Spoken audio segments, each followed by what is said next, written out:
Hello everyone, আসসালামু আলাইকুম। কেমন আছেন সবাই? আশা করি সবাই ভালো আছেন। এখন সকাল বাজে 7:30টার মতো, আর আমি বাচ্চার জন্য টিফিন তৈরি করে দিচ্ছি। তো ঘুম থেকে উঠে আমি ফ্রেশ হয়ে আগে আমি টিফিনটা বানাই ছেলের জন্য। তো ওকে আমি স্কুলে পাঠিয়ে দিয়ে তারপরে আমার টুকিটাকি কাজ থাকে সেগুলো করি। আর আজকে যাব একটু হাঁটতে। তো অনেক দিন হলো হাঁটাহাঁটি করা হয় না। তো ঘরের টুকটাক কাজ করব, অনেকগুলো কাজ আছে আজকে। তো টুকটাক কাজও দেখাবো আপনাদেরকে। আসলে সব কিছু নিয়ে যদি ভিডিও করি তাহলে দেখা গিয়েছে যে অনেক বড় একটা ভিডিও হয়ে যায়। রিসেন্টলি একটা ডক্টর দেখানো হয়েছে, এরপর বলল যে আমার আধা ঘন্টা হলেও হাঁটতে হবে। তো করার কিছুই নেই। তো শরীর চর্চা তো মনের চর্চা তো করতেই হবে, কারণ সংসারের কাজ করতে করতে কিন্তু আমরা মনের থেকে এক সময় অসুস্থ হয়ে যাই। আর শরীর মন দুইটার সাথে কিন্তু অ্যাডজাস্ট থাকে। শরীরটা ভালো না থাকলে মনটা ভালো লাগে না। তো ভাবলাম যে নিজের শরীরটা আগে ঠিক রাখি, তারপরে সব কিছু। সংসার তো করতে হবে, বাচ্চা কাচ্চা তো দেখতে হবে। তো আম্মু তো সবসময় হাঁটে, আমি তো এইভাবে বের হতে পারি না আম্মুর সাথে। তো আম্মু আসছে, তো আম্মুর সাথে ভাবলাম যে কয়েকদিন থাকবে, তো সেই কারণে যে একসাথে বের হতে পারবো। আর কিছু সময়টাও ভালো লাগবে। আমার মনে হয় হাঁটাহাঁটির পরে এত ভালো লাগে। আর এই যে দেখতে পাচ্ছেন, এটা হচ্ছে অ্যাপোলোর সামনে। যখনই আমি এখানে আসি তখনই আমার অনেক বেশি মনে পড়ে যে এখানে আমার ছেলেটা হয়েছে, মানে আমার মেজো ছেলেটা এখানে হয়েছে। আমি এখানে আসলে আমার সব সময় মনে পড়ে যে আমি এখানে পাঁচতলাতে ছিলাম, পাঁচতলার দিকে আমি তাকিয়ে থাকি। আর আসলে একটা মা হওয়ার সময় কি হয় না হয় সব কিছুই কিন্তু মনে পড়ে। আর মাতৃত্ব কিন্তু কেউ কখনোই ভুলতে পারে না, যখন যার যেটা হয়। তো আসলে এগুলো সারা জীবনই মনে থাকবে, যে যেখানে হয়েছে, যেভাবেই হয়েছে। আমি বাহির থেকে একটু টাইম ধরে যাই, যে বাচ্চাটা আমার উঠে যাবে, মেয়েটা আবার ঘুমের থেকে উঠে গেলে আমার তো প্রবলেম হয়ে যাবে। সে কারণে একটু সকাল সকাল বের হওয়ার ট্রাই করি। আর বের হলে আমি আমার বান্ধবীর কথা মনে করি, যে ও যদি থাকতো অনেক গল্প করতাম, অনেক কথা বলতাম, আরও মনে হয় ভালো একটা সময় কাটতো।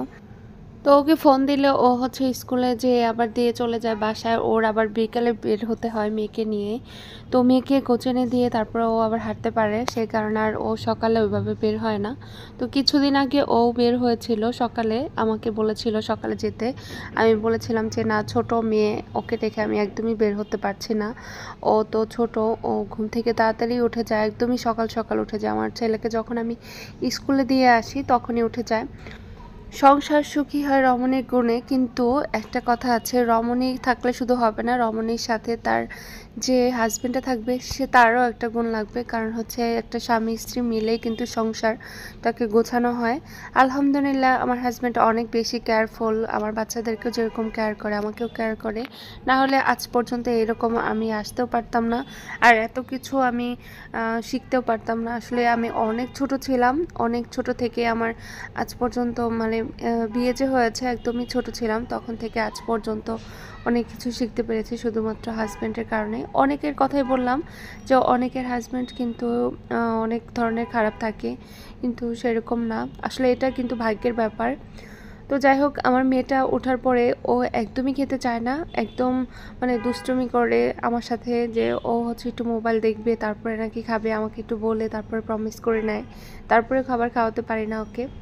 তো আজকে রান্না বান্না করার জন্য আমার একদমই প্যারা নেই, কারণ আপনাদের ভাইয়া কাচ্চি রান্না করেছিল, তো সেগুলোই আছে, সেগুলো আজকে খাওয়া হবে। আর আমার জন্য আমি একটু ভাত রান্না করে নেব, আর কিছু একটা সবজি রান্না করব।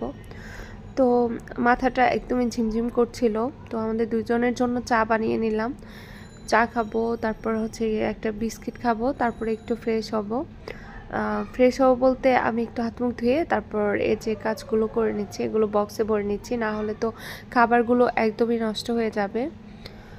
তো যেটা বললাম সেটা বাচ্চাদেরকে কিন্তু একা একা টেক কেয়ার করা যায় না। বাচ্চাদের কিন্তু একটু হাজব্যান্ড যদি সাথে থেকে সব কিছু করে দেয়, বাচ্চাদের যদি হেল্প করে, মা হিসেবে কিন্তু অনেকটাই হেল্প পাওয়া যায়।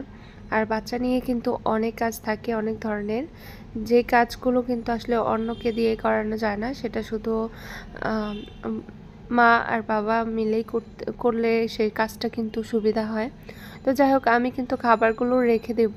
আর হচ্ছে এই খাবারগুলো রেখে দিলে মাঝে মধ্যে গরম করে দিতে পারবো। আর ওদের কিন্তু মাঝে মধ্যে এরকম খাবার লাগে, রোস্ট, পোলাও বা জর্দা, আবার হচ্ছে কাচ্চি। মানে আমি সপ্তাহে 2 থেকে 3 দিনের মতো এগুলো করি। তো আজকে মনে হলো একটু গল্প করি আপনাদের সাথে, যে আসলে সংসার বলতেই এমন, সুখ দুঃখ দুইটাই থাকবে, কিন্তু দুইজনে মিলেমিশে কাজ করতে হবে, এটা সবার দিক থেকেই। আর হচ্ছে আমার হচ্ছে বাসার যে টুকটাক কাজ আছে সেগুলো কিন্তু খালা করে দিয়ে যায়। তারপরে কিন্তু যা কাজ থাকে টুকিটাকি আমি কিন্তু ট্রাই করি এগুলো করার। এখন তো একটু সিক, এজন্য কিন্তু আমি সব কিছুই করতে পারছি না ওইভাবে, তারপরেও ট্রাই করছি। সংসারে কিন্তু কাজের অভাব নেই, অনেক কাজই করতে হয়। আর অনেক দিন পর আমার মনে হলো যে পিৎজা বানাই, বাচ্চারা অনেক দিন পর পিৎজা খেতে চেয়েছিল, আর সেটা না বানালে তো হয়ই না। তো আজকে ব্লগটা কেমন লাগলো অবশ্যই জানাবেন। আল্লাহ হাফেজ।